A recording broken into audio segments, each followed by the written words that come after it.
অবিবাহিত মেয়েদের নৃশংসভাবে হত্যা করার পর নববধূর বেশে সাজিয়ে চালচিত্রের ফ্রেমে টাঙিয়ে দিয়ে কলকাতা পুলিশের গোয়েন্দা বিভাগে চ্যালেঞ্জ ছুড়ে দিয়েছে খুনি। যে মেয়ে বিয়ে ভাঙবে তাকেই মরতে হবে। কিন্তু কেন?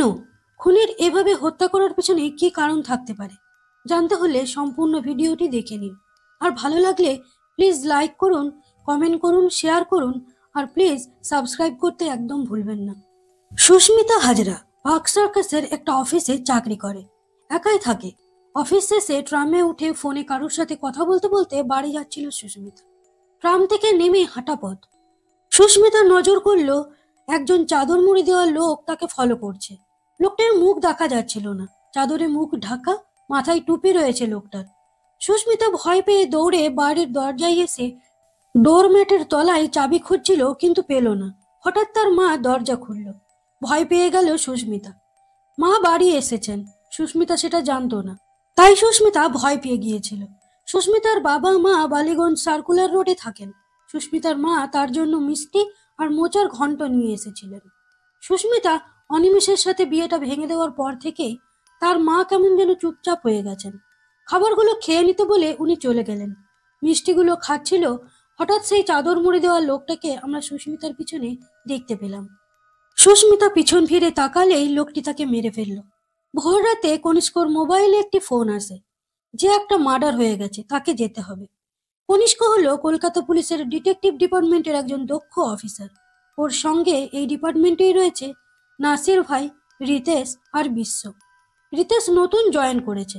আইআইটি পাস করে আইপিএস হয়ে এখানে চাকরি পেয়েছে রিতেশ। মার্ডার স্পটে পৌঁছে কনিষ্ক দেখলো সুস্মিতাকে বীভৎসভাবে মেরে ফেলে দেওয়ালে চালচিত্র ফ্রেমে টাঙিয়ে দিয়েছে হত্যাকারী। কি সুন্দর করে সাজিয়েছে সুস্মিতাকে। পরনে বেনারসি শাড়ি, গলায় মালা, যেন নতুন বউ। এই দৃশ্য দেখে কনিষ্ক কেমন ভয় পেয়ে গেল, কারণ অতীতে এই সেম প্যাটার্নে পরপর 15টা খুন হয়েছিল। কনিষ্ক নিজেকেই বোঝানোর চেষ্টা করলো যে এটা সেটা নয়। তারপর রিতেশকে ভিকটিমের ডিটেলস দিতে বলল। রিতেশ সুস্মিতার সম্পর্কে সব জানিয়ে দিয়ে বলল মিস্টার দস্তিদার বলে একজন ওদেরকে ফোন করে খবরটা দেয়। কনিষ্ক রিতেশকে সেই মিস্টার দস্তিদারের নাম্বারটা চেক করতে বলে, আর নাসির ভাইকে মেয়েটির মা বাবার সাথে কথা বলতে পাঠায়। কনিষ্ক বলে দেখে মনে হচ্ছে হত্যাকারীর এটা প্রথম কাজ। মেয়েটির বয়ফ্রেন্ড আছে কিনা খবর নাও। পরদিন পুলিশ স্টেশনে রিতেশ সকলকে বলল সুস্মিতার মা বলেছেন অনিমেষের একটা এক্সট্রা ম্যারিটাল অ্যাফেয়ার ছিল, সেটা জানতে পেরেই সুস্মিতা বিয়েটা ক্যান্সেল করে দেয়। আর অনিমেষ বলেছে সুস্মিতার সাথে ওর বিয়ে ঠিক হয়ে যাবার পরও সুস্মিতা আরেকটা সম্পর্কে জড়িয়ে পড়ে। ফরেনসিকের কাছ থেকে মার্ডার স্পটের ছবিগুলো এসে গেছে। নাসির একটা ছবি দেখে বলল এটা তো সেই রকম মনে হচ্ছে স্যার, সেই মাথার উপরে চালচিত্র রয়েছে। কনিষ্ক বলল না, এটা সেটা নয়, এটা আলাদা। নাসির বলল তবুও আমি নিজে গিয়ে একবার খোঁজ নিয়ে আসি। এখানে কিসের বা কার খোঁজ নেবার কথা বলা হচ্ছে সেটা আমরা পরে জানতে পারবো। কনিষ্ক বিধ্বস্ত অবস্থায় বাড়ি ফিরে আসে। তাকে দেখে বোঝা যায় নিজের সাথে নিজের প্রচন্ড যুদ্ধ চলছে তার। আমরা দেখতে পাই তার স্ত্রী মিলির সাথেও কনিষ্কর সম্পর্কটা খুব একটা ভালো নয়। ওদিকে রিতেশ প্রেম করছে পুবির সাথে। ইনফ্যাক্ট ওদের বিয়েও ঠিক হয়ে গেছে। ডিপার্টমেন্টে রিতেশ নতুন জয়েন করেছে, তাই রিতেশের উপর কেউ সেরকম ভাবে ভরসা করতে পারছে না। সবাই ওর খিল্লি ওড়াচ্ছে। ও একজন মারোয়ারি ছেলে, ঠিকঠাক বাংলা বলে উঠতে পারে না। আর কনিষ্ক ওর ওপর ঠিক ভরসাও করতে পারছে না, সবসময় বিশ্বর সাথে সাথে থাকতে বলছে। কিন্তু রিতেশ চাই একা কাজ করতে, ওর মতো করে। কলকাতা পুলিশের ডিটেকটিভ ডিপার্টমেন্টের তুখোর অফিসার হবার পরও প্রত্যেকের ব্যক্তিগত জীবনে হাজার সমস্যা। যেমন নাসির ভাইয়ের একমাত্র মেয়ে পুতুল ফিজিক্যালি ডিসেবলড, বাড়ি থেকে দেখাশোনা করার মতো কেউ নেই। আয়ার কাছেই মানুষ। প্রতিদিন বাড়ি ফেরার পর আয়ার কিচকিচ শুনতে হয় তাকে। আর মাত্র 6 মাস চাকরি বাকি আছে নাসির ভাইয়ের, তারপর ওর মেয়ের সাথে ও সবসময় থাকতে পারবে। ওদিকে বিশ্ব ভালোবাসে খারাপ পল্লীর জবা বলে একটা মেয়েকে। বিশ্ব চায় জবাকে বিয়ে করে অন্য জায়গায় নিয়ে যেতে, কিন্তু কেন জানি না জবা তার এই কাজ ছেড়ে বিশ্বর সাথে যেতে চায় না। সেই নিয়ে বিশ্বর মনে চলছে তুমুল অশান্তি। যাই হোক, সুস্মিতার এক্স বয়ফ্রেন্ড অনিমেষকে থানায় সমন করা হয়েছে ইন্ট্রোগেশনের জন্য। রিতেশ কনিষ্ককে বলল আমি অনিমেষের লাস্ট 7 মাসের ফোন রেকর্ড চেক করে দেখেছি, কোনো রকম কানেকশন অনিমেষের সাথে সুস্মিতার ছিল না। ঠিক সেই সময় বিশ্ব এসে খবর দিল আরও একটা মেয়ের মৃত্যু হয়েছে সেই একই প্যাটার্নে। অতএব বোঝা গেল যে অনিমেষ নির্দোষ, তাই তাকে ছেড়ে দেওয়া হলো। মার্ডার স্পটে গিয়ে যতবার মেয়েগুলোর এই অবস্থা দেখছে ততবার কনিষ্কের আগের কিছু স্মৃতি মনে পড়ে যাচ্ছে। এবার এই মেয়েটিকে দেখার পর কনিষ্কের প্যানিক অ্যাটাক শুরু হলো। কনিষ্ক অ্যাংজাইটির ওষুধ খায়, নইলে বিপদ হয়ে যেতে পারে। তাই নাসির ভাই কনিষ্ককে বাড়ি পাঠিয়ে দিল। কনিষ্ক চলে যাবার পর রিতেশ নাসির ভাইকে জিজ্ঞেস করলো, এটা সেটাই, এই কথাটার মানে কি নাসির ভাই? আপনারা কোন বিষয়ে কথা বলছিলেন? নাসির বলল, 12 বছর আগে অগস্ট 2001 সালে তোমরা তখন কেউ জয়েন করনি। কলকাতাতে একটার পর একটা খুন হচ্ছে। ভিকটিম যারা তারা নানান রকম ব্যাকগ্রাউন্ডে। কনিষ্ক তখন সবেমাত্র ডিটেকটিভ ডিপার্টমেন্টে জয়েন করেছে। ও একাডেমির স্টার স্টুডেন্ট ছিল। এই সিরিয়াল কিলিং নিয়ে অনেক পড়াশুনো করেছিল। সব থিওরিগুলো তখন ওর মাথার মধ্যে গিজগিজ করছে। এবং এই খুনিকে প্রোফাইল করতে গিয়ে কনিষ্ক একজনকে অ্যারেস্টও করেছিল। তারপরও খুনগুলো হয়ে যাচ্ছিল। এই খুনগুলোর মধ্যে একটা কমন ব্যাপার ছিল, সেটা হচ্ছে খুনি মেয়েগুলোকে মেরে চালচিত্রের ফ্রেমে টাঙিয়ে যেত। খুনগুলো যেখানেই হোক না কেন চালচিত্রটা কমন, যেন মেয়েগুলো দেবী আর এই হত্যাকারী হচ্ছে তাদের অসুর। বিশ্ব বলল, তাহলে সেই লোকটাই ব্রেক নিয়ে আবার ফিরে এসেছে? নাসির বলল, না, সেটা সম্ভব নয়, কারণ সেই খুনি এখন পাভলভ মেন্টাল হসপিটালে হাই সিকিউরিটি সেলে পড়ে রয়েছে। আমি নিজে গিয়ে কাল চেক করে এসেছি। লোকটার উকিল তাকে পাগল ক্লেম করেছিল। 15টা খুন করার পরও ভুবন হালদার ঠান্ডা মাথায় মহালয়ার দিন নিজে এসে ধরা দিয়েছিল। ভুবন হালদার ভাবত যে ও মহিষাসুরের অবতার। মা দুর্গা মহিষাসুরের সাথে 15 দিন যুদ্ধ করার পর মহালয়ার দিন মহিষাসুরকে মেরেছিলেন। তাই ভুবন হালদার মহালয়ার দিনই এসে ধরা দেয়। রিতেশ বলল, তাহলে এই যে খুনগুলো সেম প্যাটার্নে করছে, সে হলো কপিক্যাট কিলার। নাসির বলল, তার মানে আবার 15 জন মারা যাবে? রিতেশ বলল, না, তার আগেই আমরা তাকে ধরে ফেলব। পরদিন কনিষ্ক ভিকটিমের প্রোফাইল চাইলে বিশ্ব বলে মেয়েটির নাম বিদিতা দাম, বর্ধমান থেকে এখানে কাজ করতে আসে। মা নেই, বাবা আছেন। রিতেশ বলল, একবার ভুবন হালদারের সাথে কথা বললে হয় না? কনিষ্ক বলল, ঠিক আছে, চলো কথা বলে আসা যাক। এবার রিতেশকে নিয়ে সেই সেলে গেল কনিষ্ক, যেখানে ভুবন হালদারকে হাই সিকিউরিটিতে রাখা হয়েছে। ভুবন হালদার এসেই প্রথমেই উপহাস করে রিতেশকে বলল, এই কনিষ্ককে ফলো করা ছেড়ে দাও, নইলে কোনো দিনই কোনো খুনিকেই ধরতে পারবে না। কনিষ্ক খুনগুলোর কথা বলতে গেলে ভুবন হালদার বলল, তুমি আমার কাছে এসেছো এক্সপার্ট অ্যাডভাইস নিতে? Criminal psychology? আগে 1 প্লেট বিরিয়ানি নিয়ে এসো, তবে বলবো। রিতেশ একটা সিগারেট দিলে ভুবন হালদার একটু ঠান্ডা হলো। ঠান্ডা মাথার খুনি এই ভুবন হালদার মানুষের মস্তিষ্কের সাথে খেলা করতে পারে। এবার রিতেশ খুনের ফটোগুলো দেখালো ভুবন হালদারকে। ভুবন সেগুলো দেখে বলল, এই ঠান্ডা ঠান্ডা উঁচু দেয়ালগুলোর বাইরেও আমার প্রভাব ছড়িয়ে পড়েছে দেখছি। রিতেশ বলল, আপনার চেনা কেউ, নাকি আপনাকে কপি করছে? ভুবন হালদার বলল, না, চেনা কেউ নয়, আর এটা কোনো মুড়িঘণ্টের রেসিপি নয় যে কপি করবে। কনিষ্ক বলল, এ তো একই রকম একচালা, একই রকম শাড়ি, মালা, হাত, বডি পজিশন সবই তো মিলে যাচ্ছে। ভুবন হালদার বলল, আমার চোখ দিয়ে দেখতে গেলে আরো ভিতরে যেতে হবে, আরো গভীরে। দেখবি ভিতরে সব অন্ধকার আলো হয়ে আছে। তারপর একটা ফটো দেখে বলল, ধরিয়ে দিলে ধরতে পারবে? শাড়ি, কিন্তু এক শাড়ি নয়। মালা, কিন্তু এক মালা নয়। নারী কারো কাছে দেবী, কারো কাছে দয়িতা। ওখান থেকে বেরিয়ে খাবার খেতে খেতে রিতেশ হতাশ হয়ে বলল, ভুবন হালদার তো কিছুই বলল না। কনিষ্ক বলল, বলেছে, অনেক কিছু বলেছে। কপি নয়, অ্যাডাপ্টেশন। মানে খুনি অরিজিনাল খুনগুলোর ধাঁচে সম্পূর্ণ ভিন্ন কারণে এই খুনগুলো করছে। এই খুনিও দুটো চালচিত্রে তার সমস্ত গল্পটা লিখে দিয়ে গেছে। আমাদের খুঁজে বার করতে হবে সেই গল্পটা কি। সবাইকে অফিসে ডেকে কনিষ্ক বলল, 2জন মহিলাকে খুন করা হয়েছে। নো সেক্সুয়াল অ্যাসল্ট, নো চুরি ডাকাতি, শুধু খুন করার পর বডি দুটোকে স্টেজ করা হয়েছে। এখন আমাদের জানতে হবে কেন এভাবে খুন করা হচ্ছে। ভুবন হালদার মেয়েদের মেরে লাল পেড়ে সাদা শাড়ি এবং জবা ফুলের মালা পরিয়ে দেবী রূপ দিত, অথচ এখানে মার্ডার করে মেয়েগুলোকে বেনারসি শাড়ি ও রজনীগন্ধার মালা পরিয়ে বধূ রূপ দিয়েছে। এটা একটা ম্যারিড ওম্যানের পোর্ট্রেট, যার মানে হলো দয়িতা। কিন্তু দুটি মেয়েই আনম্যারিড ছিল। দুটি মেয়েই নিজের বিয়েই 5 মাস আগে ভেঙে দিয়েছে। এবার আমরা কলকাতা শহরের সব ম্যারেজ হলগুলোতে গিয়ে খোঁজ করব যে লাস্ট 12 মাসে কটা বিয়ে ক্যান্সেলেশন হয়েছে। একটা রেস্টুরেন্টে খেতে গিয়ে কনিষ্ক জানতে পারলো যে সে বাবা হতে চলেছে। এর আগেও মিলি একবার প্রেগনেন্ট হয়েছিল, কিন্তু তার কাজের জন্য বাচ্চাটা রাখেনি। তাই এবার অভিমান করে কনিষ্ক বলল, দেখো, তোমার যা ইচ্ছা তুমি তাই করবে, রাখার হলে রাখো, নইলে অ্যাভয়েড করে দাও। রিতেশ বলল, লাস্ট 1 বছরে কলকাতায় 45টা বিয়ে ক্যান্সেলেশন হয়েছে। তাদের মধ্যে 15টা কেসে ছেলে আর মেয়ের ব্রেকআপ হয়েছে। এর মধ্যে 9টা কেসে এটা নিজে বিয়ে ভেঙে দেয়। আর ওই 9 জনের মধ্যে 2জন হলো সুস্মিতা আর বিদিতা। বাকি 7 জনের মধ্যে 4জন একা থাকে। কনিষ্ক বলল, আমরা রোজ রাতে ওই 4জন মহিলাকে পাহারা দেব, অবশ্যই ওদের না জানিয়ে। সবাই সজাগ হয়ে পাহারা দিচ্ছিল। নাসির যে মহিলাটিকে পাহারা দিচ্ছিল, দেখা গেল সেই মেয়েটিকে একজন চাদর মুড়ি দেওয়া লোক ফলো করছে। নাসির গাড়ি থেকে নেমে দেখলো লোকটি মেয়েটির ঘরে ঢুকে গেল। নাসির বিশ্বকে ফোন করলো, কিন্তু তখন বিশ্ব ঘুমিয়ে পড়েছে, তাই ফোন তুললো না। রিতেশের ফোন ব্যস্ত। সিঁড়িতে দাঁড়িয়ে নাসির ভাই দেখতে পেল খুনি মেয়েটাকে টেনে নিয়ে যাচ্ছে। ঠিক তখনই কনিষ্কের ফোন এলো। সেটা ধরলেই পিছন থেকে খুনি নাসির ভাইয়ের মাথায় আঘাত করলো। ফোনটা হাত থেকে পড়ে গেল। এরপর সকালবেলায় কনিষ্ক সেখানে ছুটে এসে দেখলো নাসির ভাইকে মেরে দিয়েছে খুনি। রক্তাক্ত অবস্থায় নাসির ভাইয়ের মৃতদেহ মেঝেতে পড়ে রয়েছে। আর সেই মহিলাটিকেও যথারীতি চালচিত্রের ফ্রেমে টাঙিয়ে দেওয়া হয়েছে। পুতুলের কাছে গিয়ে তার বাবার মারা যাবার খবরটা দিল কনিষ্ক। কি হবে এবার এই অসহায় মেয়েটার? সবারই মধ্যে গিল্টি ফিল হচ্ছিল। তারা যদি আরো একটু সজাগ থাকতো, তাহলে নাসির ভাইকে এভাবে চলে যেতে হতো না।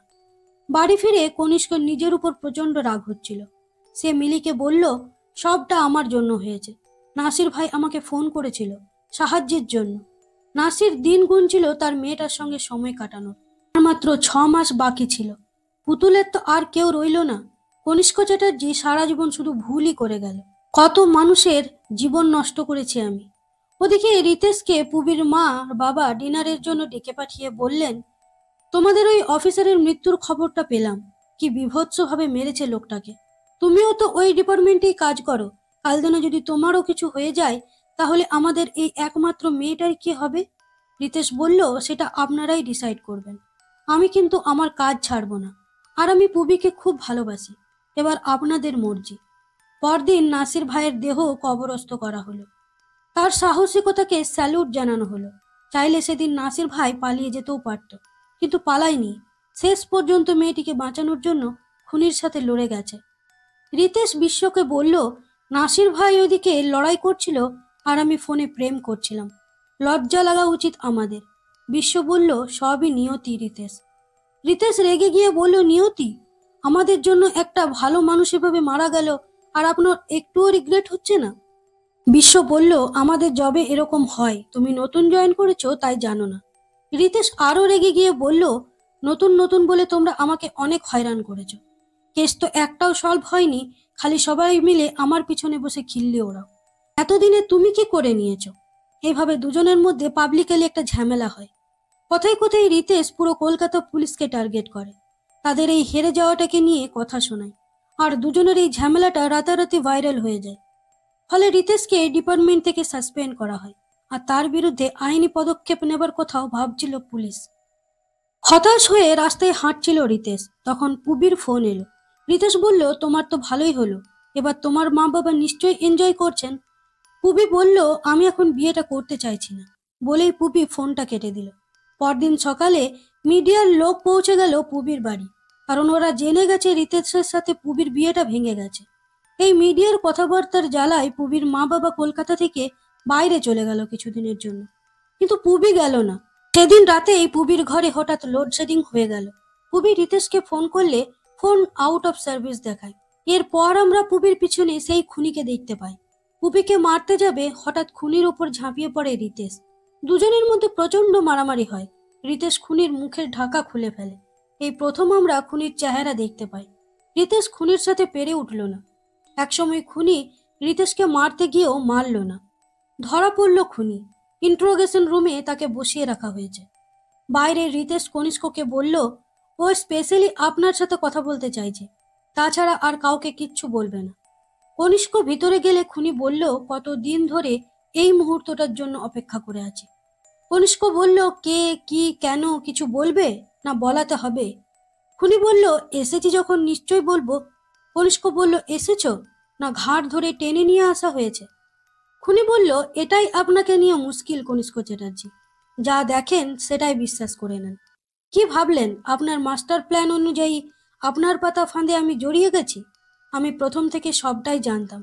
সেদিন রিতেশের প্রচণ্ড মাতাল সাজার অভিনয় করে বিশ্বর সাথে পাবলিকালি ঝামেলা করা, আশ্চর্যভাবে সেই মাতলামির ঘটনাটা সুন্দর ভালো ক্যামেরা দিয়ে ভিডিও করা, আর অতি আশ্চর্যভাবে সেই ভিডিওটা ইনস্ট্যান্টলি সোশ্যাল মিডিয়াতে ভাইরাল হয়ে যাওয়া, আশ্চর্যভাবে পুলিশের রাতারাতি সেই অফিসারকে সাসপেন্ড করা, আবারও আশ্চর্যভাবে মিডিয়া সেটা তৎক্ষণাৎ জানতে পেরে যাওয়া। এমন কলঙ্কিত ছেলেকে কি আর বাড়ির জামাই করা যায়? তাই বাবা মা বিয়েটা বাতিল করে দিলেন। আবার আমাকে ওয়েলকাম করার জন্যই মেয়েটাকে একা ছেড়ে তারা ঘুরতেও চলে গেলেন।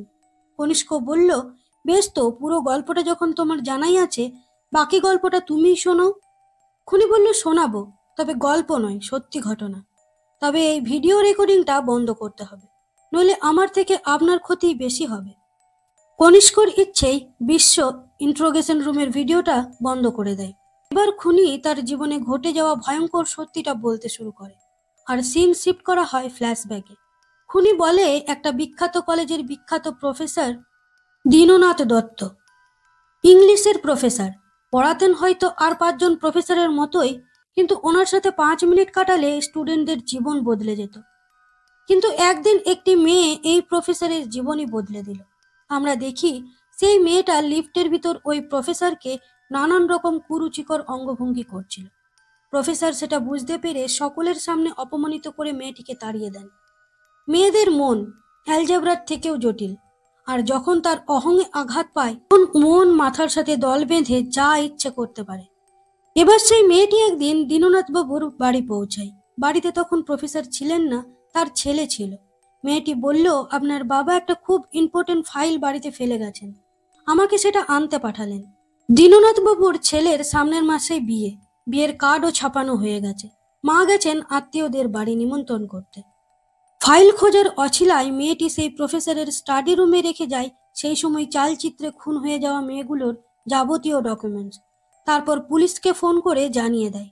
পরদিন সকালে পুলিশ এসে সারা বাড়ি খুঁজে জিনিসগুলো পেয়ে গিয়ে প্রফেসরের বিরুদ্ধে অ্যারেস্ট ওয়ারেন্ট জারি করে। কনিষ্ক চ্যাটার্জি জীবন মরণ পণ করে তাকে দোষী সাব্যস্ত করার জন্য। সেদিনের পর থেকে আর কেউ তাকে প্রফেসর বলে ডাকেননি।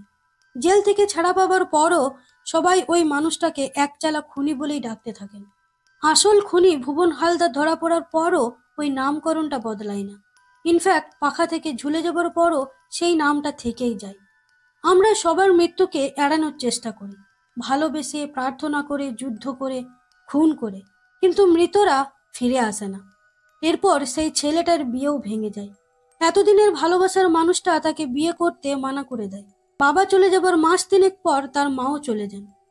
খুনি বলল, আমার তো এখন হারাবার আর কিছুই নেই।